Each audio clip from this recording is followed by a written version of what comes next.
Eloy, bro, I mean, thank you for having me at DLS, right? Hell yeah. Welcome. Well, first question first, what does it stand for, DLS? It's an abbreviation for De La Sierra. De la Spanish. Sierra. De La Sierra. What part are you from? Durango. Durango. Yeah. But you're born and raised in Chicago, right? Correct. Yeah. Dang, I mean, bro, I didn't know, first of all, you told me you were 7 years old, right? Seven Yeah. or eight, it's about to be eight. It's about to be 8, yeah, in September. And you're 29. 29 now. 21-year-old Eloy, Mm-hmm. here in Stone Park, dude. Yeah. How did the concept even come about? Because you're 21. Yeah. Bro, this generation, when they're 21, they don't even know if they're going to go to college or they're going to have a kid or no sé qué. And you already had this established. So you had this idea coming in already hot. Yeah. How did that come about? So I used to work with, so it all started in 2015, when, my dad asked me if I wanted to work a festival that, he was doing with a couple other guys. And I'm like, yeah, sure. And after that, he had other opportunities where they were like, hey, well, we need somebody to invest in a certain project. Mm. And that was it. He's all like, you know what, you're going, figure it out. And that's what happened. And this came about. Well, that's the thing. Did you want it to be something music based or No. did you want it to be a director? No. I had no interest in the music at all. Huh? At all. I think my thing, at least in high school, I wanted to do graphic design. Graphic design was one. I also wanted to be a psychologist. Huh? Yeah. And then I just somehow ended up in the music. And yeah, we're here now. Okay, so first things first, because I want people to understand, Mm-hmm. you're 18, 19, don't know what you really want to do, just like every other kid, right? Yeah. How do you even raise the capital Mm-hmm. or even get the capital or investors Mm-hmm. to start something like this, bro? Monumental. So at that time, it was basically my dad told me, he's like, okay, I have this opportunity. Mm. Do you want to take over? I'm like, well, yeah. I mean, why wouldn't I? Maybe it's not something that I wanted at the time, but I learned to love it. Mm. But through the process, I hated it just because I had to learn everything from scratch. Nobody really taught me. I learned because I made a lot of mistakes. Right. And that was the hardest thing at that age. It's easy for somebody to manipulate an 18-year-old, especially in this business, right? Yeah. I made a lot of mistakes that cost thousands and thousands of dollars, but it was part of the process. So now at 29, I feel like I've learned so much that I'm able to now, with the projects that I'm currently working, I could be like, you know what, we can do this, let's avoid this, and let's just kind of keep on going instead of being like, hey, I'm still learning with them, but I do have a lot of experience already at my 29 years of age. So in my sense, correct me if I'm wrong, Mm-hmm. your dad was just like, he had this business, so he had the capital ready, but he just said, hey, I want you to take over and make it your own. It was a side project, I guess you can say, for him, right? He comes from a completely different business, the food business, and this opportunity was kind of like, hey, we need somebody to invest in this festival. You seem to be the person, and then everything else just happened. After the festival, they came to him again. They're like, hey, do you want to invest in this project? Right. So at that time, we were going to San Antonio a lot to record. So we were going from Chicago to San Antonio. He bought a Sprinter van. He's all like, well, you guys are going to go in the van to San Antonio, and that's just how it's going to be. So then it just started getting too expensive, traveling, every other week probably. Wow. To San Antonio. So then he's like, he had another income. And he's like, you know what? We're gonna just make the studio in Chicago. So then he's like, what do you think about it? I'm like, well, the days that we were in Chicago, I was starting to look at other studios. I was starting to go to other studios. And I was like, you know what? Okay, well, this is how this is working. This is how it kind of looks. So in a way, I was already learning. I was just asking a lot. I was like, hey, what do you? He doesn't know anything about about the music business, Right. but business is business, right? I like So that. he was like, you know what? Try this. It didn't work out. Hey, this didn't work out. Okay, try this. Mm-hmm. So he was already successful in his business. So all I had to do was really ask. And then if something came up in the moment, I had to be like, you know what? I got to make this decision. Mm-hmm. Obviously, he got pissed when we were losing money, but now he's like, you know what? Like, you made all those mistakes, but look at where you're at now. Mm-hmm. So he was teaching me without teaching me, you know? So now it's kind of like I went through so much those years where it was kind of like anybody else, you know, when you Right. start something else, something new, you're scared, you don't want to fail, you just don't want to look like the person that doesn't know what they're doing. Right. So I did kind of like go through those moments where I just wanted to give up and everything, but I But didn't. at what age was that turnaround where it's just like that light turned on? You're just like, you know what? I need to. I have something in my hands. I got people to feed. Like people are living off me right now. At what age was that? So when I started this, I was young. I was like 17, 18 when I got into the business. Yeah. Right? So the thing is, I didn't start with the studio. With that music project that I told you about, he was like, you're gonna go on the road, you're gonna be the road manager, you're gonna track the expense, you're gonna do all this stuff. Mm. It was my first experience doing any of that stuff. So I was fucking up a lot. Yeah. Right. And that was happening. But if I'm being honest with you, I think when it clicked more was probably when I had my first kid. Wow. I think that's when, prior to that, like I obviously wanted to, you know, like, hey, you know, people depend on me, whatever it is. Mm. But when I had my first kid was like, that's when I was like, okay, I got to take this more serious. Now I have 4 kids now. Right. So it's like, now I have to do it, you know, like it's now to me, it's like, you know what, every day, every week, every hour, every minute, I'm thinking of how am I going to make money. That's all it is. You know, when you have a business, at least this is how I feel. And I kind of seen it with other people is Mm-hmm. it's pretty to a lot of people, you know, oh, I have my own business and everything, but the struggles of having something that's yours, Mm-hmm. you don't get to clock out at a certain hour. You don't get to just be like, oh, I'll leave that for next week or tomorrow. Like it's 24/7. So, At what year did you start making a profit for the studio? where were we? Were you 8 years in? We started getting consistent business. I want to say probably like the 5th or 6th year. Wow. It took a while. Yeah. It took a while. It took a while just because at that time there were still big studios in Chicago. Right. Right. And I want to say, I could be wrong, but we might be the first Mexican owned studio of this size. Mm. So to us, that was, to me, to my father, to my mom, to my sister, my brothers, it was kind of like, if we're going to do something, we're going to do it big. We'll be the best. Yeah, we're going to be the best.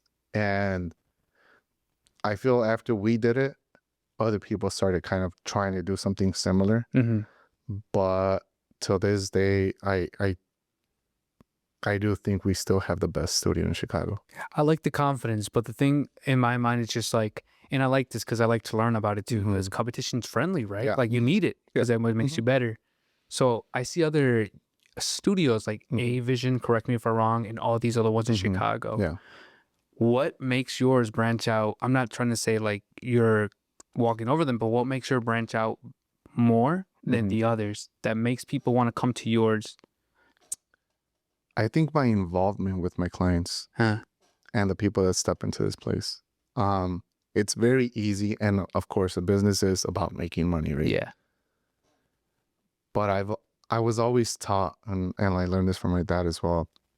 I always saw him close to his employees. Mm. And if I'm not wrong, he had over 150 employees.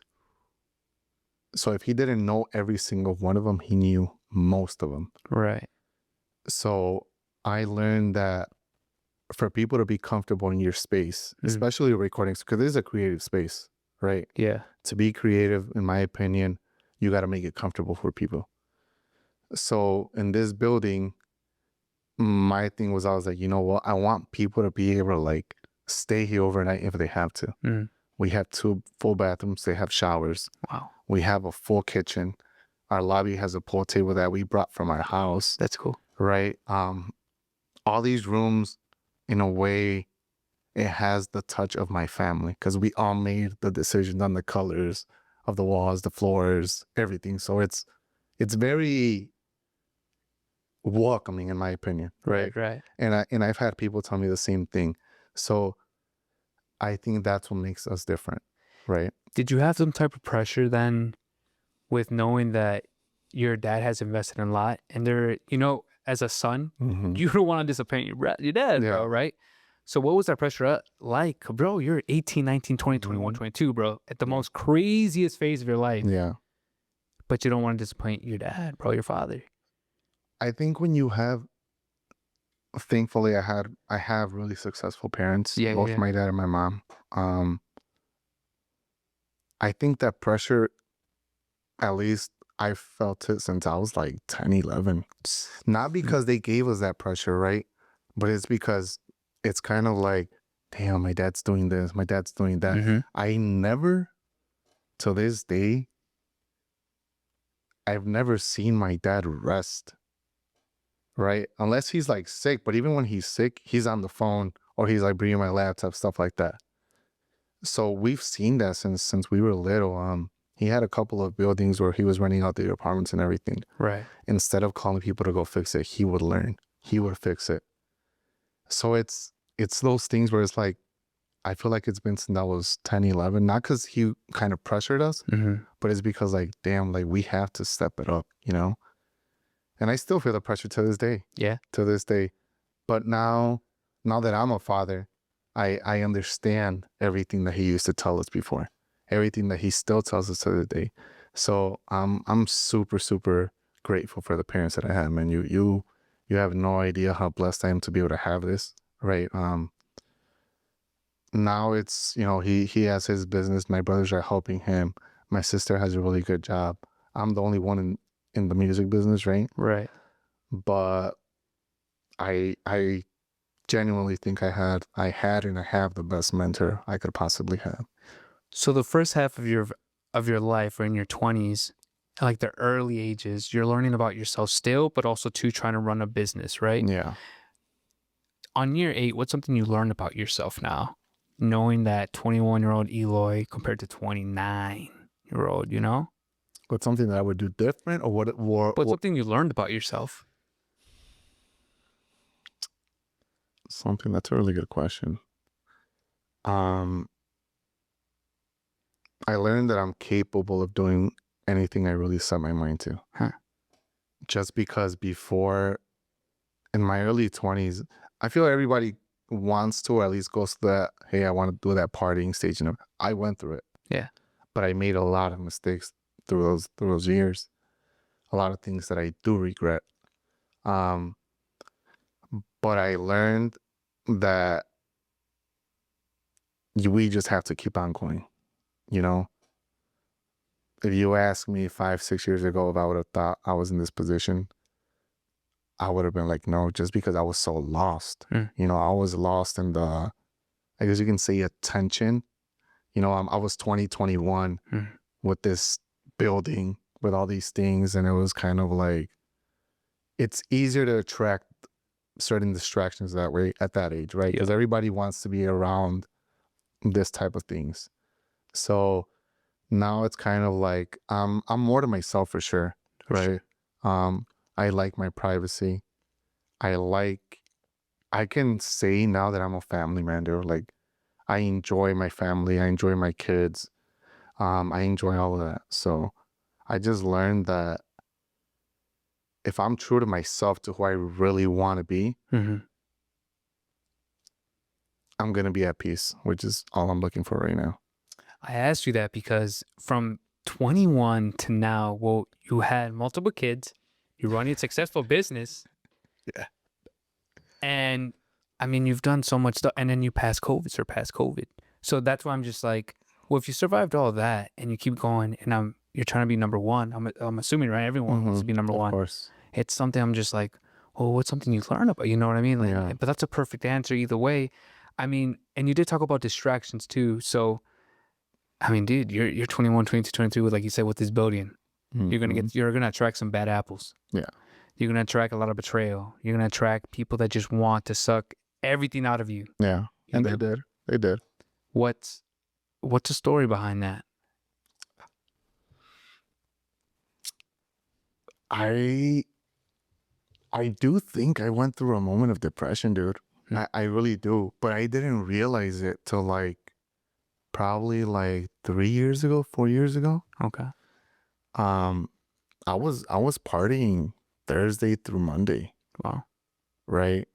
I remember there was a period, I don't know what year it was exactly, but I remember every Saturday, every Sunday morning, I would wake up like, what the fuck happened last night? Wow.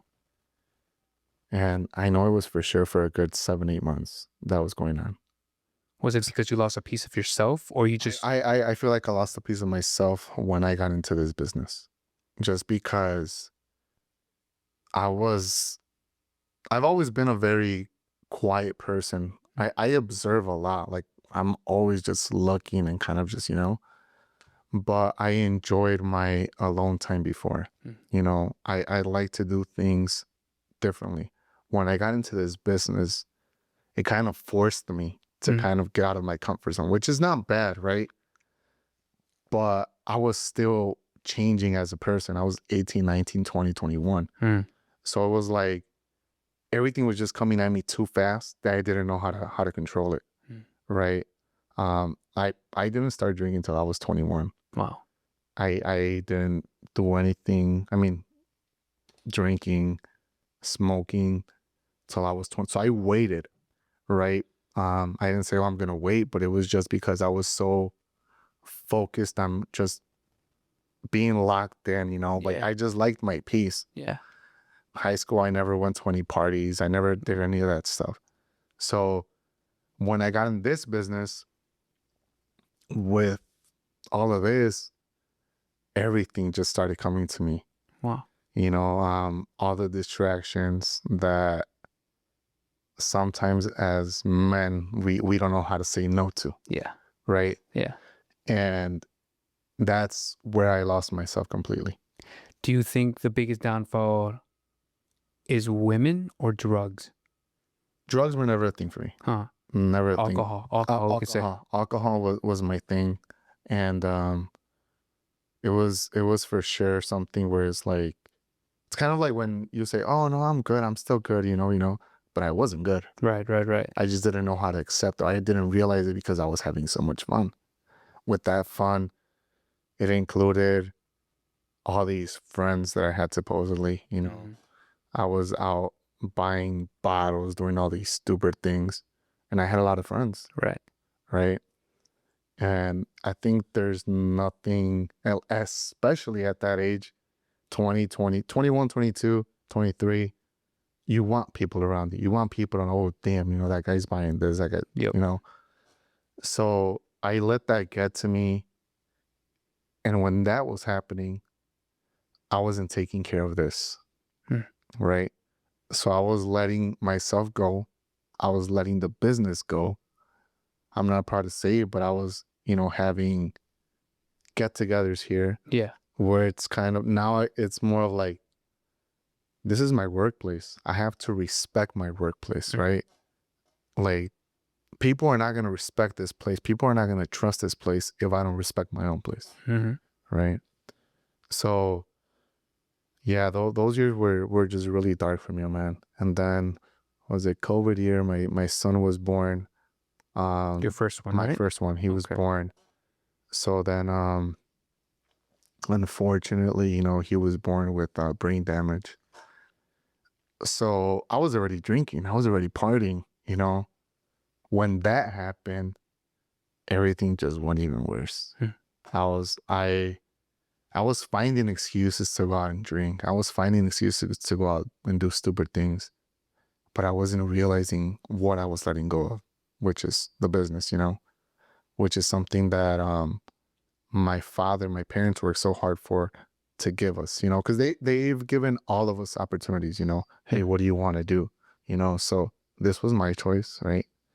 And I feel at that point I was letting them down, right? Because I was going through a thing with my son, but unfortunately, as a business owner, you can't just be like, you know what, like, oh, I'm going through this, I'm gonna give up. No, Yeah. So that definitely affected me. Till this day, it still affects me.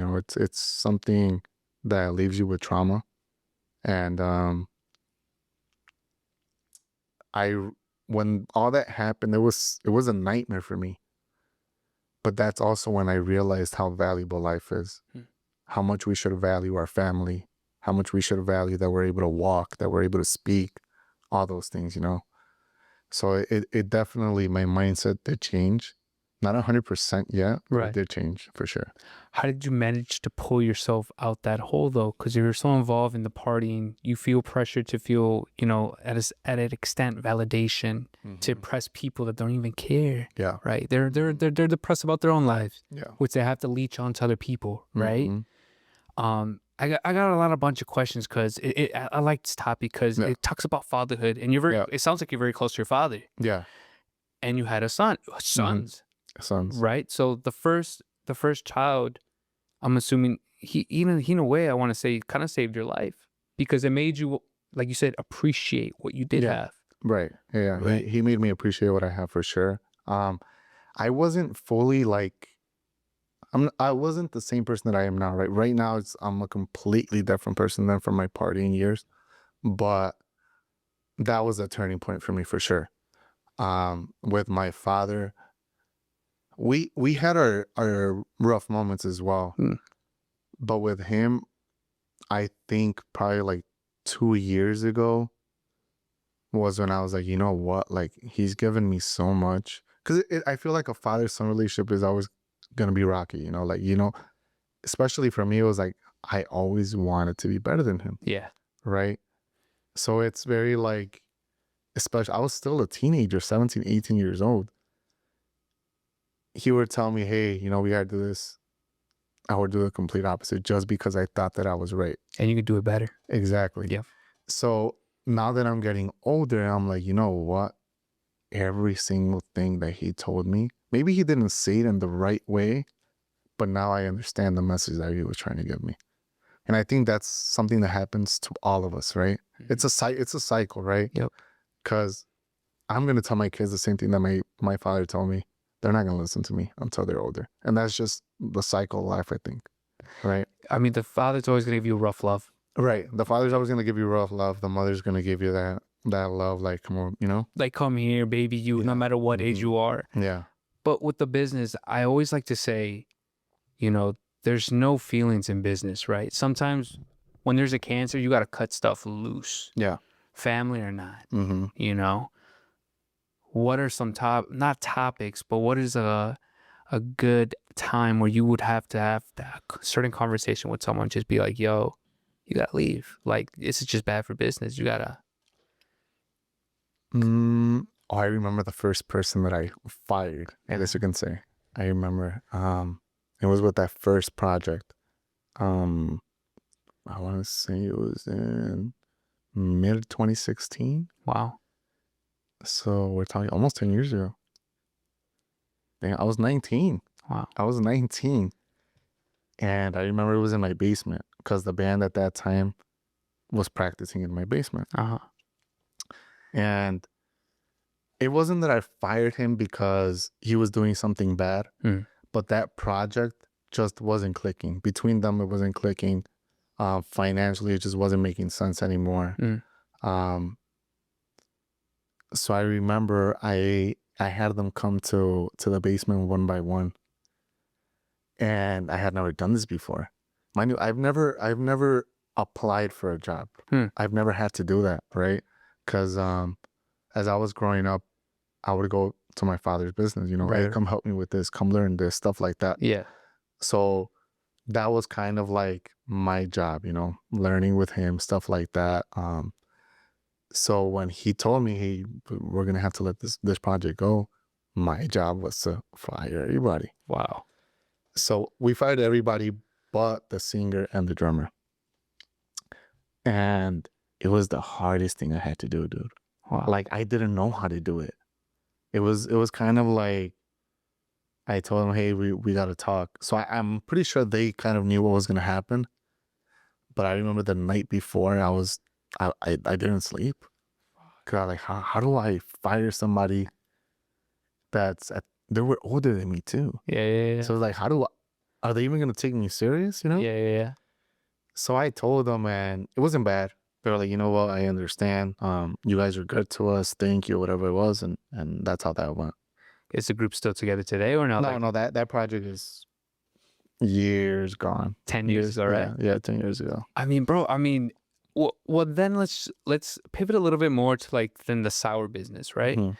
Because obviously there's gonna be bad apples where people just want to get your money. Yeah. Right. Oh, People are gonna man. screw you over, Oh, right? man. What's one of the stories right there when someone actually wants to just be like, you know, I just want to see the most beneficial and suck the juice out of this guy? So like I mentioned before, my dad, he was kind of like, look, this is the budget for, let's say, this month, right? Mm. You're going to figure out what you're going to do with this money. So back then, he was going through some problems where sometimes he just wasn't available, right? And it was kind of like, shit, like, what do I do? Right? I had no experience in this business. We were starting to hire people that were already super experienced in this business, right? So I was surrounded by sharks, I guess you can say. Okay. So we had a meeting and we're like, you know what? It was for that project actually. Wow. Where we're gonna invest so much money into the radio. I think it was about $80,000. Okay. $80,000, which those $80,000 were gonna cover just 3 months. It was just 3 months, $80,000. That's it. Just for that group. Just for that group. Wow. So he's like, get together with we hired somebody to kind of help us with that. Yeah. And we're like, okay, there's the money. And he's all like, well, we're gonna do this, and that with that. Cool. It was exciting, right? Like, damn, it's a big plan, whatever it was.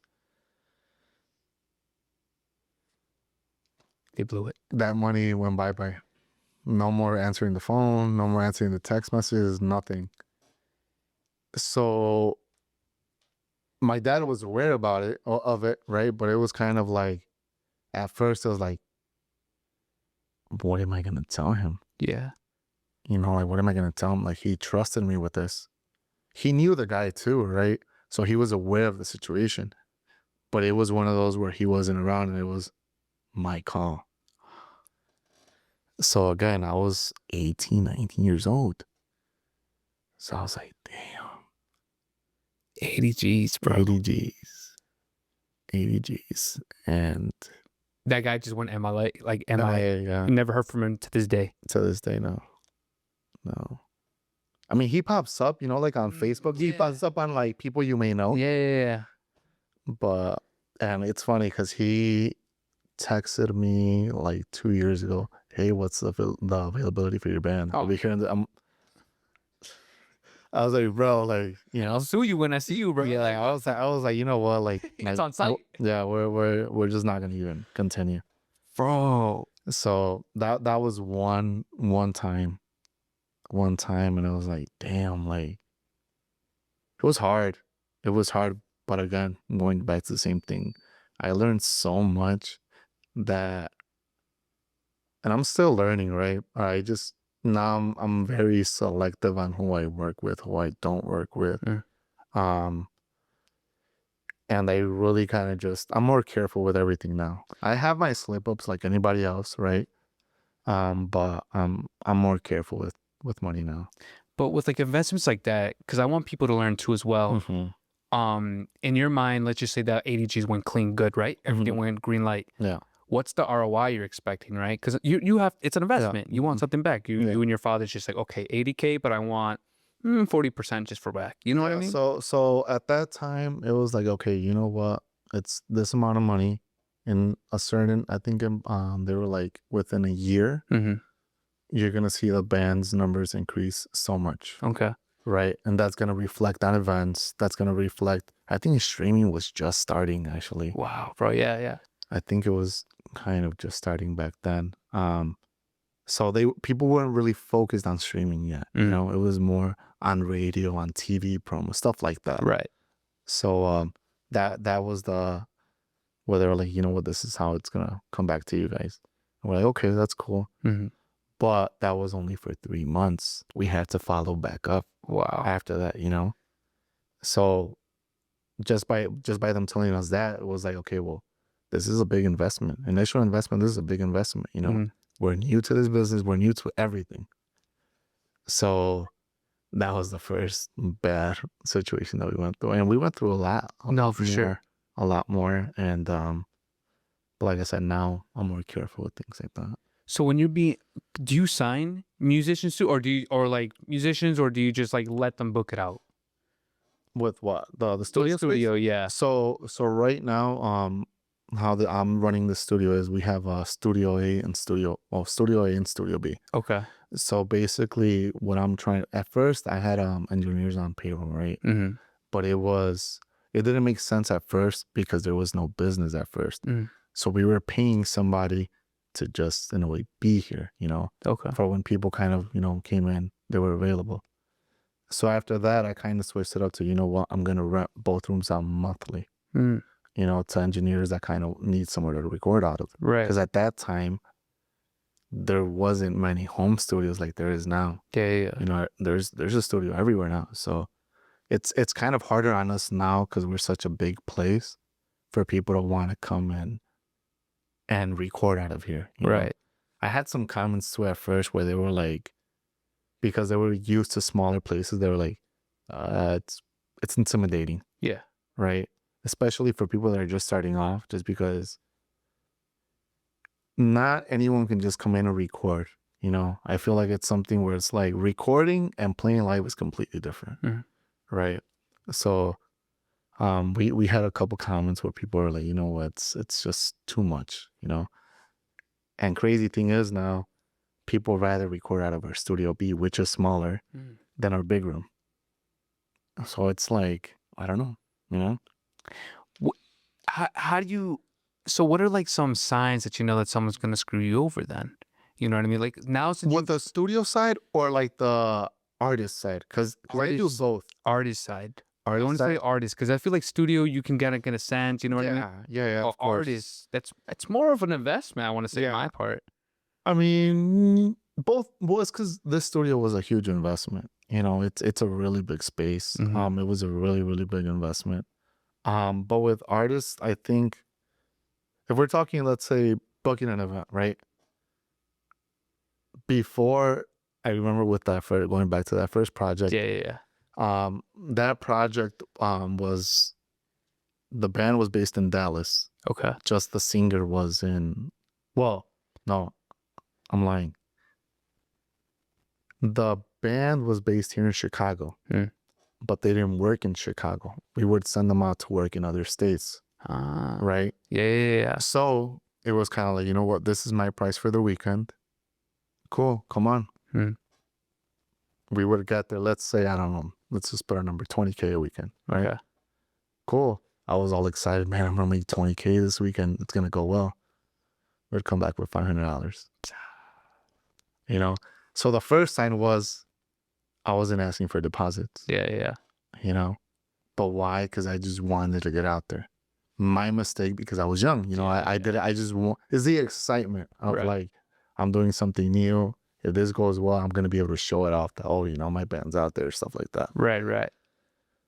And then I think another thing that I learned as well is like, you got to know really like, okay, let's say my band is just starting off, right?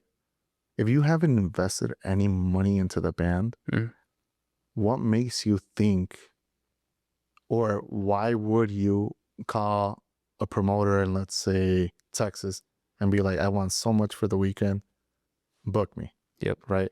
They're not gonna do it because they don't know you. Yeah. They don't know you, right? So now what I do is I make sure that we put in the work, right? And then those calls just come in on their own. And when those calls come in on their own, it's because they want you, Yeah. right? Yeah. You're not calling anymore. They're calling you. So now you have the leverage in a way to be like, you know what? They're calling me. I'm going to charge a little bit more, right? Yeah. You can start asking for those deposits, stuff like that. But when it's something where it's like you're just constantly asking, it's very easy for you to be like, for them to be like, yeah, come. Even if they send you $1,000 deposit, let's say, Right. those could be the $1,000 that you're gonna leave, but that's it, you know. So it's really about being confident in your product, but also being realistic and as to where that project is. At least that's how I see it, right? Everybody can see it a different way, but that's how I see it now. Well, with business side, then have you seen business going down since what's been going on politically this past year? Because a lot of people are not really booking stuff, not really throwing parties, events. You know. Yeah. They're scared. So for my artists, for sure, the bookings have gone down. I actually had a call from a promoter in Virginia like a half ago, and he's like, "Hey, I'm just following up with you. Just want to touch base. Like, obviously we still want to work with you guys, want to be here soon, but because of what's going on, we're holding off right now. We're gonna pick back up in February." So I was like, well, okay, that's cool. At least they're letting me know we're still keeping in contact, but for sure the work has gone down. How do you keep the lights on then when business is going bad for a month, 2, or even 3 months? Well, you got to be prepared before that. You always got to be prepared. You can't live, week to week, day to day. You can't do that, right? And that's another thing that I learned, because before it was kind of like, let's buy. But it's like, okay, you're buying, that's cool, right? But how are you gonna maintain things, right? So now it's kind of like, okay, well, we got to start putting money to the side, right? Yep. Try and keep up a couple months, that we're gonna be able to cover things. Because COVID's a perfect example. Yep. Right. I feel like COVID was one of those things where you learned who's an actual hustler, right? Because everything changed since then, and now it's kind of like, I know I learned a lot during COVID, right? I found ways to make money, and that's when I was like, you know what, like, if I was able to make this much money during COVID, it's game. We're going, What's the best investment you ever made then with this company? I think the artists, for sure. Just because with our distro company, I've been with 3 now. But we started getting what they call advances. Okay. So now basically our distro company basically says, you know what, I'm gonna give you so much money up front, right? Produce. Okay.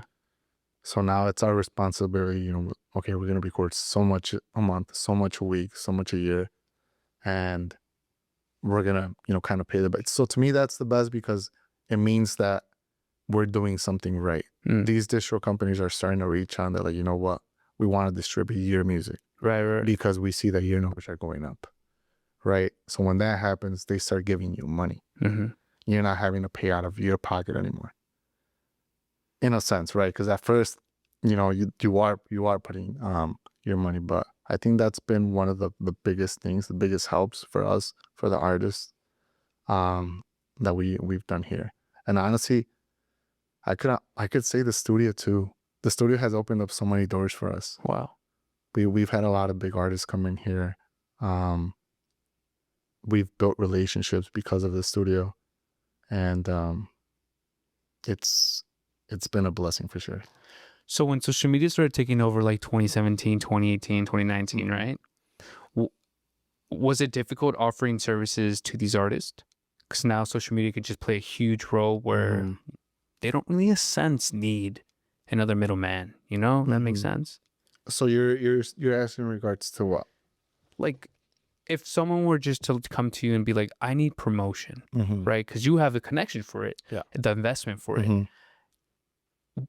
When someone comes to you and just be like, well, what can you offer me what I can't do on social media? What would be your rebuttal? That's how that's how you get in your business. Yeah. So at first, because I've seen videos, right, where it's like, oh, well, you don't need people, you could do it yourself. Yeah. You could do it yourself, but to a certain extent, right? You need a team. For things to grow, you need a team. I don't care what anybody says. You need a team. Not because this is what I do, but because, yeah, of course I can. Let's say I was an artist, right? Yeah, I can design my stuff. I can book my own gigs. I don't know, everything that kind of involves the music business, right? But what if tomorrow you were to blow up randomly? What are you gonna do? That's true. You're gonna hire somebody, right? Mm. And the problem is that when you blow up, I mentioned it earlier, the sharks start coming in, right? And then those people are gonna just grab, and then what's gonna happen to your investment, which is your project? So I get that point of like, yeah, do it yourself as long as you can, which is good. But I feel you also shouldn't, build a team right off the bat because that costs money. So how are you going to pay that? Right. Right. But I feel like you should slowly start building that team so that when you do blow up, you have people that you can trust and not people that are just going to come and try and take your stuff. Right. I asked that too because me and my boy Rambo, we always talk about it too. It's just like you need a team. Like you need a team to build an empire. Yeah. You can do stuff by your own at a certain threshold, right? Like you said, there's no money coming. You got to scratch it yourself, dude. Do it until you grow to a little, make some income, boom, boom, boom. But with artists, when their ego gets in the way, I feel like it ruins their reputation, right? Yeah. How do you approach an artist that has a high ego? It affects the business, I've dealt with those people. I have. I only asked you not to put you in the spot, but I asked you because what if there's someone in your position just like they're scared, bro? Maybe they're 21-year-old too. Yeah. And they don't know how to approach that. And for you, well, it's different, right? I feel like with a 21-year-old, you understand that it's because they're so young, right? That they are that way. With somebody older, it's kind of just like, at that point, it is an ego thing, right? Oh, yeah. With somebody younger, it's kind of just so like I mentioned earlier, I like that one-on-one with people that I work with, right? So with the projects that I manage right now, I like to have that one-on-one with every single one of them. Kind of like how I told you that my dad used to have it with his people. Because there's a difference between working with somebody and having that business relationship. But if you're able to connect with them personally, I feel that just opens up things way more and they're able to trust you more, right? But you also got to be able to open up to them as well. For sure. That's how I see it, right? No, for sure. Everybody works different, but I think that's something that's helped me out, that I really try and, you know what, okay, I'm not saying that every day I'm kind of like, hey, how are you feeling, stuff like that, but I like to hear in there, hey, well, let's talk, let's go out to eat, let's go do something, or I'll just crack a joke on the group chat, stuff like that. Yeah. I try to be involved with them, right? Right now, I don't go to the gigs and stuff like that. There's somebody else with them. But here and there, I like to go so that they can also feel like, well, this guy's just, over there collecting money. No, I like to just be involved with them on a personal level. And then when it comes to business, okay, what are we doing? Has there been a moment where you just have to, you got to grill them? You just got to be like, yo, ponte las pilas. You get GTFO, bro. Yeah, we actually, with the projects, we try to have those meetings at least every 2 weeks. Yeah, okay, good. I actually had a meeting yesterday. And it was one of those where it's like, hey, what are we doing? We're not getting any younger. So like we got up. Times now. Yep. And it's cool to be able to have those type of meetings with them because it was one of those business meetings, but it was like, you know what? We were also able to open up personally, hey, I got this going on. I got this going on. So I feel that trust between each other is really important. That's also why right now, active, I only have one project. Okay. That's also another reason, because it would be very easy for me, just because I have a lot of resources to be like, you know what, I'm gonna have 4, 5, 6, 7 projects. Right. That's a lot of money, right? Time too. Yeah. A lot of money that I could be making, way more money that I could be making, but I know that I'm not capable of giving them all the same attention that I know that if I was on the other side, I would like to get. Mm. Right? Yeah. So maybe I'm not winning all the money that I want to win, but I know long term, these people are going to be like, you know what? This person gave me what I wanted. Mm. He was on top of us. He was part of us, instead of just, hey, where's my money? Yep. You know? So again, I'm very just like, I like to be there with them In a personal level. on a personal level. Yeah. You're 29. Yeah. You're young. Not a kid no more, but you're young, right? And there's a lot of now young CEOs that I see on Instagram bios, right? Like these 19-year-olds, 20-year-olds now, right? But work-life imbalance, dude. Is that actual real thing now? Having 8 years in the game, such a young, does that exist? Or do you actually have to hustle the first couple of years, even if you haven't invested or not? Still hustling. There you go, right? Still hustling. There's no, I think just about 2 years ago is when I started dedicating time to myself, to the gym, stuff like that. Yeah, Right? yeah, yeah. Because I was way heavier than I was like 250. You for real? I was 250. What are you- 240, 245. You're like Right now? 215? Right now, no. Right now, I'm 190, 185 around there. And you were like 240? 240. Damn. Yeah. But that was another life-changing moment for me too. That's when you were letting yourself go with the party phase, I'm imagining, right? Yeah. Mm-hmm. Wow. So now I started dedicating time to myself, right? And probably like a month and a half ago or two, like 2 months ago, I let myself go again. Not drinking, but like, Diet. I want pizza. Yeah. I want this. And it was like a month.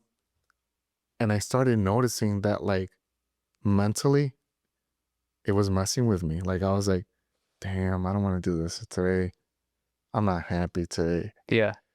So I was like, you know what, dude, it's time to get back on it. I'm going again 5, 6 times a day. Sometimes today I woke up at like 4:30 a.m. I finished with majority of my things at like, I think 6:30, 7 p.m. Okay. I went to the gym for like an hour. I met up my kids and my girl at the park right after. Oh, nice. That's nice. Right. Because the park is right in front of my house. We walked back to the house. I put my kids to sleep. She still stayed up with one of them, and now we're here. But it's like, it's a long day, dude. Yeah. It's a long day, but it's something that I have to do. Things have to get done. Things have to get done. Work. I have to dedicate time to my family, to my partner, to all. I have to, because at the end of the day, they are my backbone. So if I start letting go of that, it's kind of like, yeah, you're doing all this other stuff, but what's your purpose? I always like to say too, it's just like your family can backstab you, your best friend can backstab you, no hurt, but you'll be okay. But the moment your mind betrays you, everything tips over and you're done. Your mind is done. Your mind is your biggest enemy, dude. Like, so I mentioned earlier, right, that I wanted to do psychology. Yep. I've always been a very big thinker. Like I observe everything, dude. Everything, like, and sometimes like I just think sometimes probably like way too far into like things that are kind of like, like, hold on, buddy, come back, Yeah. But yeah, the mind, I mean, those years, my mind was like, it was coming at me. It was coming at me. And I was like, man, like, I got to get out of this, because it's not. Alcohol's such a big problem. Again, I mean, maybe you drink, that's cool. I mean, I still casually drink. Yeah. Discipline. Right? Disciplined, a little bit more disciplined. But once you involve alcohol, man, like, and you let it take over, like it's tough, man. It's tough, and I know a lot of people are going through it right now. And I say this thing where it's like, man, like the happiest people are the people that are the most depressed, man. Saddest. They're the saddest. They're the ones that are going through it. Yeah. So I also like to check up on people. You know, was there ever a time where things were just going your way and you just said, I'm gonna call it quits on my life? I don't know if I ever got to like that point. The thoughts have crossed my mind, but not to where I put my position in the position to do it. No, never that. But it's like anything else, man. When life is going hard, we all go through problems. I know you have your problems. I have my problems. Oh yeah. We all have our problems, And one thing that I've learned is like, let's say right now you were to be like, damn, I'm going through it. Most people, what they're gonna say is like, oh, I'm going through it too. So to me, by me doing that, I'm dismissing what you're trying to communicate to me, right? Yep. So it's like I've learned to be like, you know what? Like I still do it here and there, but most of the time now I'm kind of like, wait, pay attention, right? Yeah. Because people are always talking to us, but we don't realize it sometimes. And I actually had somebody on my feed like a month ago. It was weird, dude. It was like 4 a.m. I was waking up. And for some odd reason, that day, as soon as I woke up, I decided to go on Facebook. I saw somebody on live, like, trying to take their life. Wow. Bro, to this day, I'm not going to forget about it. Yeah. And I was like, damn. So I remember him the day before just posting a status. It was a happy status. Yeah. And I was like, what the hell? Wow. So it's just stuff like that like, we all have so much pressure. Some people can't take it as well as others, So like, I've just always been big on like, if I can help in any way, even if I'm busy, dude, I will, like, I'm here. Yeah. Because I know I would want somebody to do that for me or for any of my siblings, parents, whatever it is. So I'm big on that for sure. I like that. The mindset is very powerful, and I feel like I'd rather have a friend that tell me straight up what it is than someone just tells me yes and what I want to hear to feel better, right? Yeah. Because I also too was overweight. I was 242 on my peak. Right now I'm 158. Ram, I think met me when I was fat, or see me in my fat phase and stuff. And his Rambo too, he's lost weight and he's been running every single day. He literally ran today, like 2 miles every single day. It's feel different, huh? Feel great. Yeah. It's the creativity you get in your head, like the rush. But yeah, man, I like that. I like that. Like a lot of people, pressure's a privilege, but there's just some people that just needs a little boost. Yeah. But I also too, you have to spend money to make money. Yeah. How hard is that? Because a lot of people like to save, but not so much reinvest. It's hard, man. It's hard. I had this conversation recently too, where again, right, whatever money I have, whatever it is, however I use it is on me, right? But at least now that I have a family, when things aren't going well, that's when it obviously bothers you more, because however you want to put it, you're taking away from your family. Right? And I would have never said this like 6 or 7 years ago. So I didn't care. I wish I could get all that money back that I was wasting back then, right? Yeah. But it is what it is, right? But it's hard, man. It's hard. People don't realize how hard it is to have a business. And like you said, there's a lot of Instagram people that are CEO of this, CEO of that. But when you're actually doing it, right, it's when you realize it's not easy. So props to everybody that is running a business. Even if you're starting off, I'm not bashing any of those people, because they're trying. right? They're doing something that a lot of people don't even think about doing. So that's good. And I think nowadays, like people, younger kids, they're in a sense more ambitious. Mm. You know, they want something for themselves, which is good. But that the whole investing thing, it's hard because it's a hit or miss. It's a hit or miss. I mean, I'm pretty sure we've all seen cases where people invest all they have and they never get it back. Yeah. So what do you do then? Right? You have to go back and work. Wash dishes, something. Yeah, something. And those are the people that is like, they deserve the most because they took that risk that a lot of people don't want to take. I feel like those people are actually 1% at that 1% club. You know what I mean? Because they actually took the risk at least. Yeah. But DLS has been here, like I said, and I keep repeating, year 8. And maybe you're still thinking you're in the come up, right? Because, bro, if you want to be number 1, why not, right? I'm just starting. I like that. I'm just starting. Have you ever had shots called at you competitively by other studios too, with and around? Because they might still look at you as a kid, bro. 29 and your success 8 years in, or maybe they might see you as a godfather at this point because you're 8 years, bro. So when people found out, so like I said, new to the business, 100%. Yeah. When people found out about this place, for sure we had a lot of people just watching, right? Because this building before was a rim shop. Oh wow. It was a rim shop. It was just a big, like just it was the front was all glass.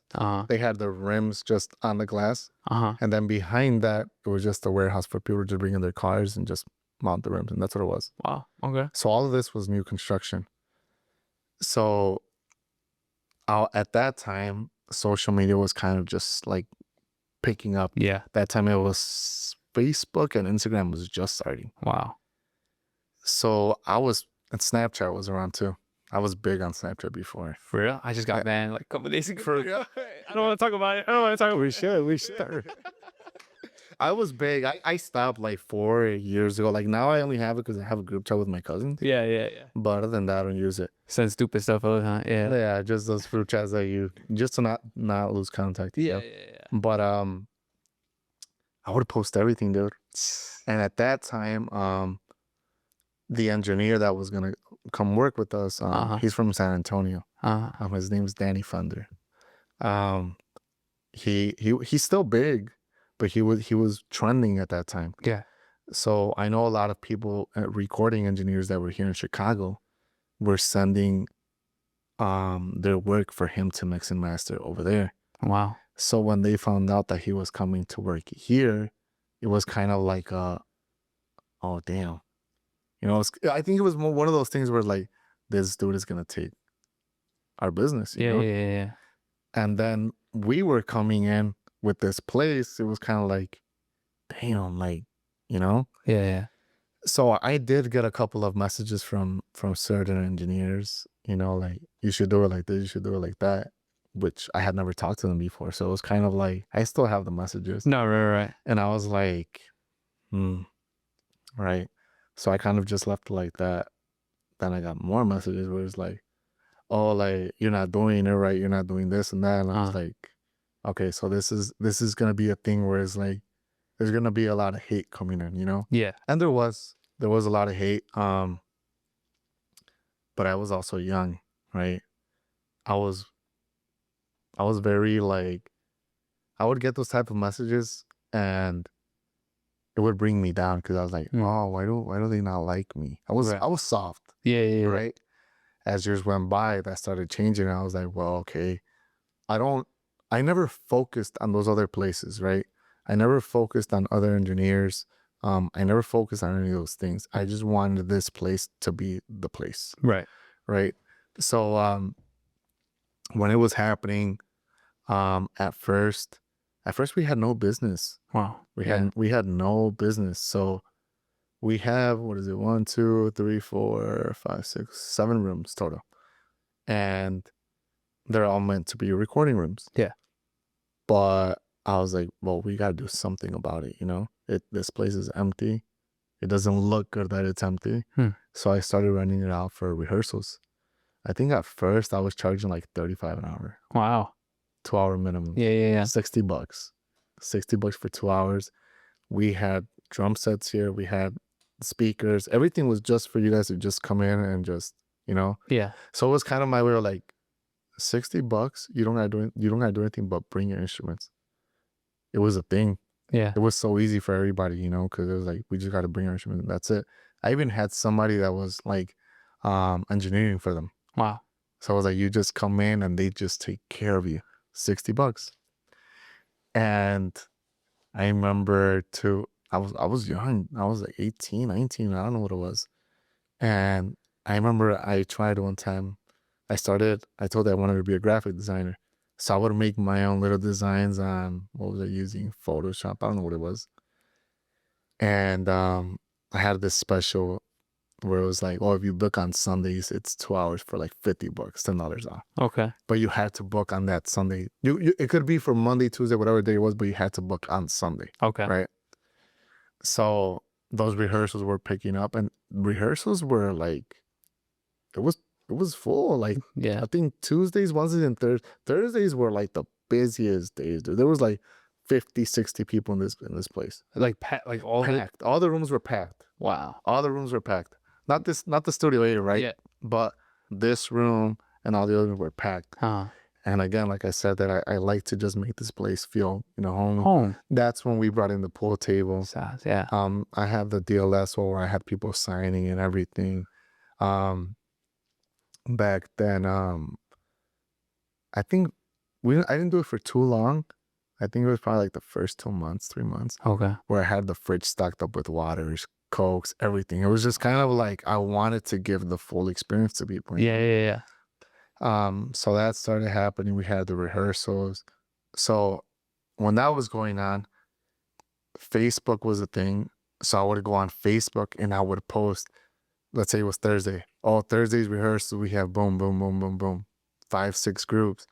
People would react to it, start sharing it. And that was like my thing every time. It was like my thing. And in a way, I felt like people got used to it. Huh. Right. Sometimes it backfired on the groups because like I would post that, but some groups would be like, hey, can you not post this today because we're trying out somebody new. So it was one of those things where it was like, you're still learning. Yeah. I'm still learning, right? That was my way of promoting the business at the time. And then I would go on my Snapchat and try and record like every room. Okay, this is going on. So by me doing that, everybody was like this. They were like, oh, well, let's go to DLS. Let's go to DLS. Right. At that time, I was doing my whole like partying and everything. So since we have the fridge, we have the kitchen, people would bring their beers, their bottles. Some people would go from room to room to like, hey, take a shot, stuff like that. So it was that. It was popping. Yeah. It was popping. It was a nightclub. Yeah, it was popping. The parking lot was full. I lived down the block, so yeah.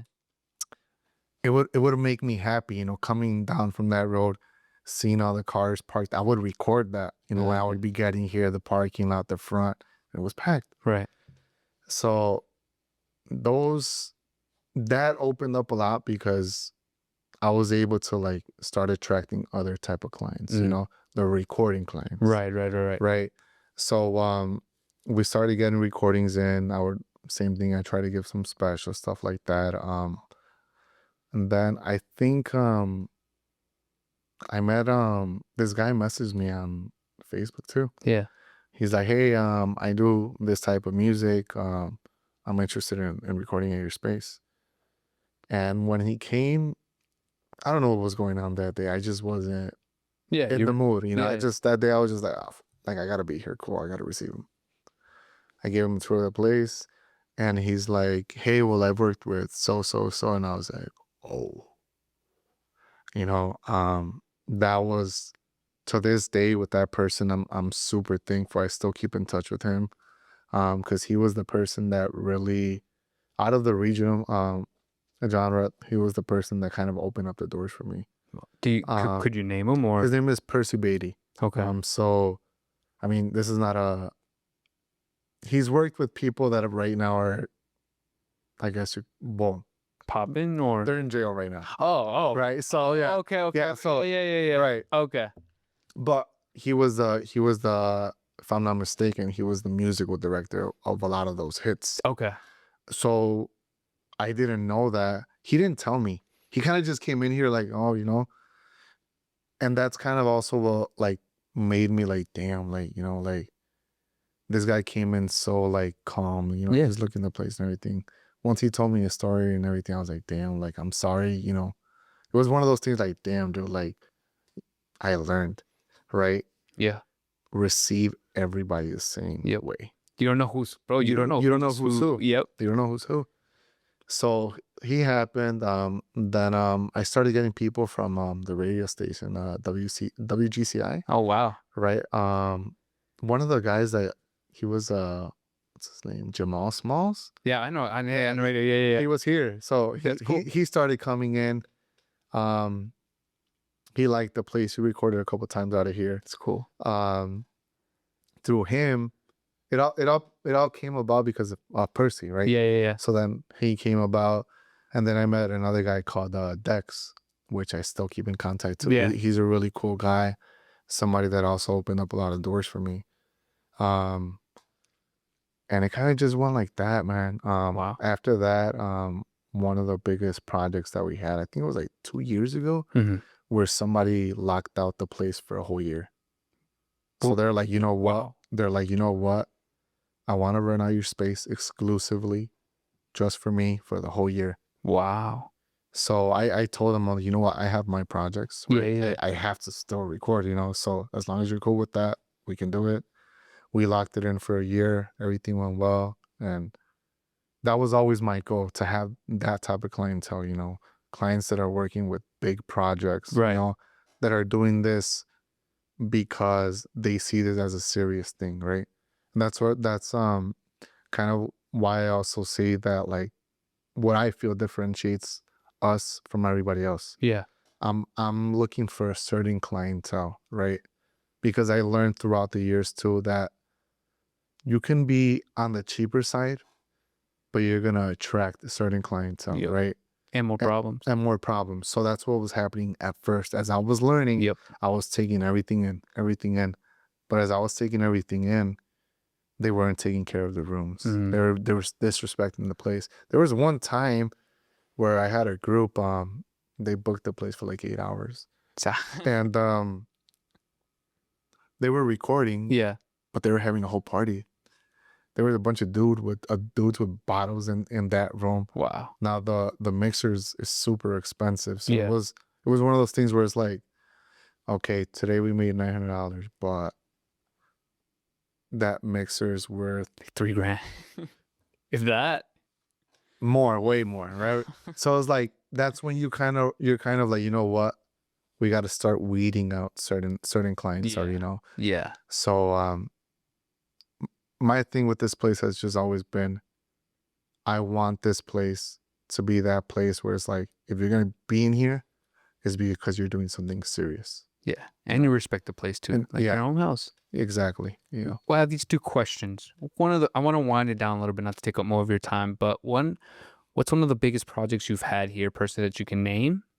And then second, if you want to actually say it, but you don't have to, how much was the whole investment for the whole place? Because, dude, this is phenomenal, bro. You got the pool table, you got the machine. It's cool, clean. Like, Yeah. I don't know, man. It's cool. So we've had pretty big artists in here. I think the last one that we had was Codiciado. Grupo Okay. Codiciado. Yeah. We've had them. We've had we're talking regional. Yeah. We've had Huracanes del Norte. Nice. We've had Conjunto Primavera in here. We've had El Fantasma. Wow. We've had who else? From the Duranguense days, we've had Alacranes here. We've had Montes here. We've had Atardecer here. Horóscopos, we've had them in here. Who else? Not Kodak Black yet? No, not yet, little baby. So from that side, I've had people that have worked with Kanye. Oh wow. With J. Cole. We've had those type of people, but more of like the musicians, producers, stuff like that. Oh, okay. Right. So the team behind them. So we've had those clients out here. The latest project that we had is we're doing a project with the Mexican government. Okay. Wow. The project is called Mexico Canta. Hmm. So basically they're getting people from all over Mexico and I think even the US as well. And they're basically funding this project and they chose our studio Wow. to record out of. So that was the last big project, which was like a month ago. So will the artists come here to record Yeah, that? so they come here to record. Okay. So and then after that, I believe what they're gonna do is it just goes around and then they get a finalist, and I'm not sure what they're gonna do with that. Do you know the artists that are gonna be on it, or you can't Well, say it? it's up and coming artists. Ah, okay, Yeah, okay. but it's people from all over the U.S. and Mexico. That's actually cool. Yeah, so that was a big project just because it came out on the news in Mexico. Yeah. The president was on there. She was like, it was a big project. So you're like connected pretty much with the president over there in Mexico, dude. Like in a sense. In a sense, yeah, in a sense. That's kind of, bro. I'd brag about that. Bro. That's cool, bro. Yeah, in a sense, yeah. And it was funny because that one was another case of like, you never know who it is, right? It was. I get a lot of text messages, a lot of messages on WhatsApp, and sometimes it's just like, I can't keep up. So this time, it was a Mexican number on WhatsApp, and they're like, "How much do you charge for the studio?" So I gave a price. I wasn't expecting much out of it just because they took a while to reply. Yeah. I gave him the price, and then the next day he's like, "Okay, I want a bucket. How much do you need a deposit?" I'm like, "This amount." He's like, "Okay, I'm about to send it." He sent it, and I was like, "Okay, so who is this? What's the idea behind this?" So the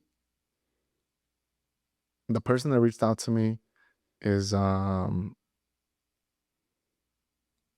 think this is what he said.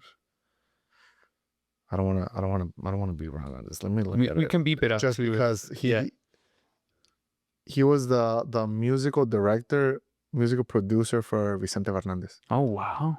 Yeah. Wow. So he's the one that reached out to me. Yeah. So I thought it was gonna be something along those lines with an artist like that. Mm-hmm. But then when they came, they explained everything, and I was like, damn, like this is big. Yeah. Right. And it goes back to what I talked about with the investment of the studio. The investment here was made to attract certain clientele. Right? Yeah. And I've always said this, right? Me personally too. Even if it's gonna cost me, I don't know what studios are charging nowadays, right? I mean, I know what we charge, but let's say other studios are charging, I don't know, $100, let's say. I'd rather pay an extra 100, whatever it is, to come to a studio like this. Because what are you gonna do? Yep. You're gonna take pictures, you're gonna take videos, and it's just gonna look better being at a studio like this than being at another studio, like to the eye. Yeah. And that's a thing now. People are just what they see, right? It's eye candy. Yep. That's what it is, right? And that was always the purpose.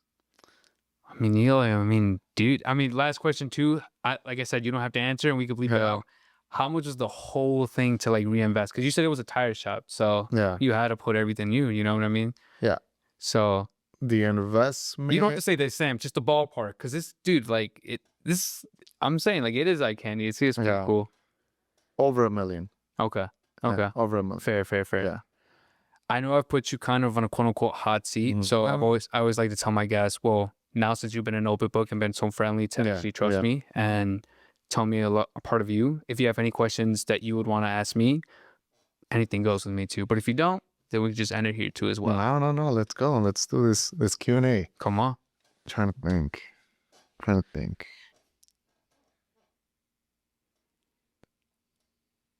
So I have watched your videos, right? Yeah. And I'm curious to know why. Like why? What's the reason that you started doing this? It's pretty much what you just said. When you're 18, 19, 20, all these doors open, right? You don't know what to do. Yeah. And even when you're 30, 40, 50, you always talk about your 20s. Yeah. Either you have kids, you don't. You didn't have a party face, you don't. Yeah.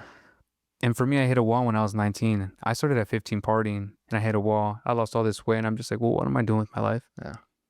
So that's why I called it in your 20s. I feel like Oh, that's dope. all the chapters just open in your 20s. So you're 29, but you could be 35, and then your son's going to ask you, Dad, like, what happened? You're going to say when you were 21, 24, 26. That's when all the doors open. So I feel like that's, and yeah, the mind. Do you think, right? Because I feel times have changed so much. What if I was to tell you that 30s are the new 20s? I would believe it. Right? It's weird, right? Yeah. It's like I said earlier, I feel like 30s when a man start actually living, because 20 you make the errors, and in 40s when you actually start actually like, that's when you become living your life. Yeah. Because you still have energy, you have money now, and you have experience. Yeah. 40, bro. Like, think about it. Yeah. Yeah. I mean, I agree because I remember I don't do it anymore, but I would always tell my dad, I'm getting old. I'm getting old. Like I feel like I'm falling behind. Uh-huh. And he's like, dude, I was barely waking up when I was in my 30s. And I'm like, damn. Like, and I tell him all the time, like, I have like years advantage over you. Yeah. So I have to make something happen, you know? And again, like I said earlier, I do this. Obviously, I like it now, you know? I like the business that I'm in and everything. I still want to get into other business. I still want to do so much more. For sure. And now that I have my kids, I tell my girlfriend, I tell her, you know what? Like, I do all of this because I want my kids to be proud of me, Huh? right? I want them to be proud of me. Like now that I'm going to the gym, Mhm. sometimes I don't want to go, but I'm excited for when they get old enough to go to the gym with me. Yep. That excites me, right? I'm excited for them to like start coming here and be like, you know, well, okay, this is what he does. I want them to be able to go to school and show off, like, you know what, my dad does this. And thankfully, I'm in a business where it's fun. Yeah. Right? To the people, it's fun, right? There's obviously so much behind it, but I feel like I've gone through so much with like my first son, with just everything in general. For That, sure. like, I want to give, in a sense, the life that my dad gave to me to my kids. You know, because there's no reason for me not to be able to give them that and more. Yeah. You know, so now I'm just kind of like, I was actually, because I have a Tesla, right? I have a Model X. Yeah. And I I pre-ordered the Cybertruck when it was like had just been announced. Wow. And when right before I had my twins, my lease ended on my previous Model 3, Okay. and the Cybertruck was just about to come out, and I was like, I'm gonna wait for it. I'm gonna wait for it. I'm gonna wait for it. But I couldn't wait for it because my twins were they were about to be born. So it was like I need to get something or wait another 2 or 3 months, be carless. But then what am I gonna drive my kids around in? Right. Right. So I was huge on the Cybertruck, man. I was huge. I really wanted it. And when I think it came out 2 months after I got my Model X, and I was like, damn. But like what I'm getting to is that like I was like, man, I told my girl, I'm like, man, I can't wait till I pull up in the Cybertruck at their school and drop them off. Yeah, I mean, no. Right? It's stuff like that that I would think about, you know? Like, that's your dad? Yeah, exactly. Stuff like that. So yeah, but nah, man, it's been a journey. It's been a journey, and it's cool. I like what you're doing. I can tell that you like it, you know? It's fun. I can tell that you like it, which is the most important thing. That you like it and that you just keep on going, you know. Like I said, I see your videos. I see you moved to Miami, right? Yeah. Yeah. That's That's crazy. going right after. Yeah. Yeah. Yeah. That's crazy. You know, like not a lot of people would do that. So that to me, it shows that you're in this. You're in this. Like, you're invested. You're invested, and it's gonna happen. It's gonna happen. You took a chance that not a lot of people would take, and I see how consistent you are. So I know it's just a matter of time, man. How old are you? I'm 25. I appreciate those kind of words, bro. You'll be fine. You'll be fine. Just don't let, keep your foot on the gas. Keep your foot on the gas. You're going to make it for sure. I appreciate those kind of words. No, seriously. Yeah, Seriously. It's like I said, everyone has a story to be heard, right? Yeah, yeah. People might see you all good and running a business, but people don't see the backside of it too, bro. It's hard. Yeah. It's hard. People that are gonna see this, they're probably, damn, I've never seen him talk so much. I mean, bro, that's the Yeah, fuck. They're gonna see the personality. Yeah, bro. yeah. That's the thing. And no, bro, it's cool. It's cool to chop it up. And thank you for actually having me here, like at the Yeah. DLS first time. Honestly, it's super fucking dope. I'm telling you, it's Thank like you, man. just want to play here and whatever. But thank you, like no, thank you seriously, bro. And maybe a part 2 soon, bro. Maybe you gotta fly out of Miami and do a part 2. I'd be down. I'd be super down.